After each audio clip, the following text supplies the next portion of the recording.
पृथ्वी और हमारा जीवन क्लास 7th के अध्याय 4 धरातल के रूप बदलने वाले कारक बाह्य कारक के बारे में हम लोग अध्ययन करते हैं। आइए हम लोग शुरू करते हैं। हम जानते हैं कि पृथ्वी के धरातल पर परिवर्तन लाने में दो प्रकार के बल कार्य करते हैं। एक बल धरातल के अंदर कार्य करता है जिसे आंतरिक बल इंटरनल फोर्सेज कहते हैं, तथा दूसरा बल धरातल के ऊपरी भाग में कार्य करता है जिसे बाह्य बल या एक्सटर्नल फोर्सेज कहते हैं। भूपटल पर इन्हीं दोनों शक्तियों के कारण परिवर्तन होता है। आगे चलते हैं। आगे हम लोग देखेंगे कि आंतरिक शक्तियाँ पर्वत, पठार आदि भूदृश्य उत्पन्न करती हैं, तो बाह्य शक्तियाँ जैसे प्रवाहित जल, नदियाँ, हिमानी पवन और समुद्र की लहरें पृथ्वी की धरातलीय संरचनाओं को काट छाट कर समतल बनाती रहती हैं।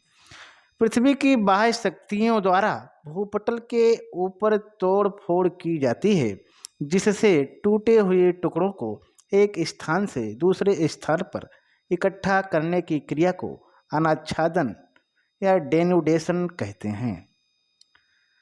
अनाच्छादन के अंतर्गत अपक्षय, अपर्दन और निक्षेपण तीनों क्रियाओं को सम्मिलित किया जाता है। ऊंचे भाग को अपक्षय और अपर्दन क्रिया द्वारा समतल मैदान में बदलने की क्रिया होती रहती है। आगे चलते हैं। आगे हम लोग देखेंगे अपक्षय यानी कि बीदरिंग। आइए देखते हैं। अपक्षय ऋतु और मौसम के प्रभाव द्वारा चट्टानें धीरे धीरे अपने ही स्थान पर छोटे छोटे टुकड़ों में टूटती फूटती रहती हैं। चट्टानों के अपने स्थान पर टूटने फूटने की क्रिया को अपक्षय कहते हैं। इसमें टूटे हुए टुकड़ों को एक स्थान से दूसरे स्थान पर नहीं ले जाया जाता है। अपक्षय के कार्य में ताप, वर्षा का जल, पाला, वनस्पति, जीव जंतु तथा मानव का हाथ रहता है। यह मुख्य रूप से 3 प्रकार का होता है।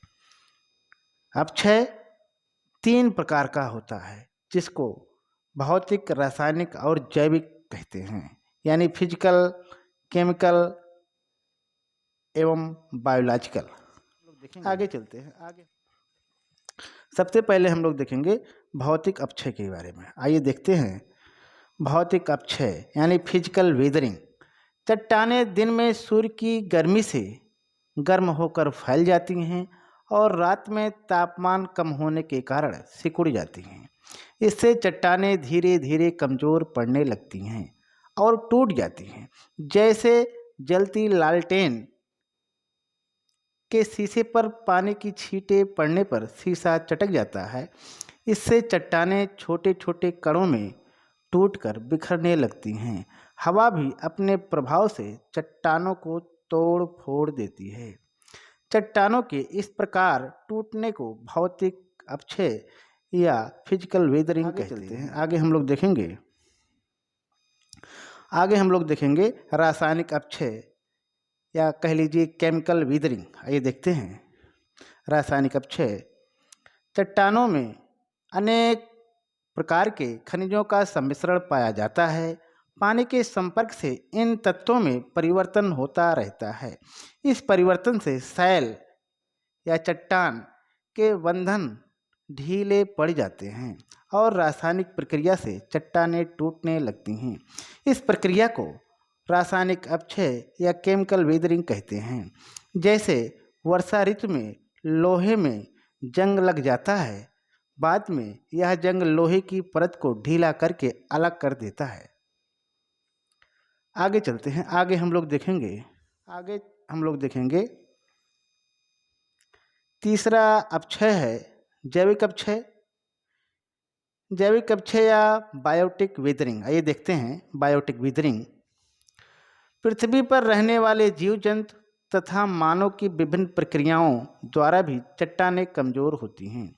जैसे जंतुओं द्वारा बिल बनना तथा मानव द्वारा खाने खोदना, सड़कें बनाना, सुरंग बनाना आदि। इसी प्रकार चट्टानों की दरारों में जब हवा द्वारा उड़कर बीज गिर जाते हैं तब वहाँ पौधा उगने लगता है और धीरे धीरे वृक्ष के रूप लेने पर उसकी जड़ें चट्टानों को कमज़ोर करती हैं।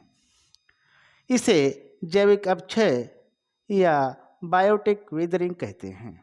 इस प्रकार से आज यहीं तक। बहुत बहुत धन्यवाद।